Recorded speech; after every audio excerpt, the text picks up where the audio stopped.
কোন দল আসলে জনগণের বেশি প্রতিনিধিত্ব করে সেটা গত 15.5 বছর আমরা দেখতে পারি।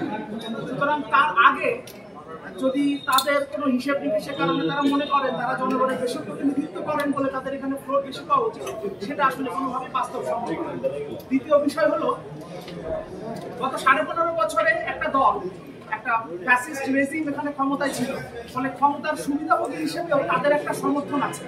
ফলে জনগণের প্রতিনিধিত্বের হিসেব করে যদি এখানে আসা হতো, তাহলে এই আমলের যারা মানবতা বিরোধী অপরাধে অভিযুক্ত আওয়ামী লীগ, তাদের এখানে কথা ছিল, কিন্তু তারা নিশ্চিতভাবে তারা এখানে থাকবেন না, নিশ্চিতভাবেই থাকবেন না।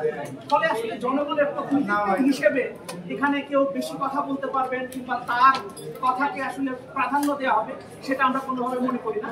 আমরা মনে করি এখানে যারা আছেন তারা প্রত্যেকেই আসলে তাদের মতামত দিতে এবং তার ভিত্তিতেই আসলে কমিশন শেষ পর্যন্ত সিদ্ধান্ত নেবে এবং জুলাই চার্টার গৃহীত হবে।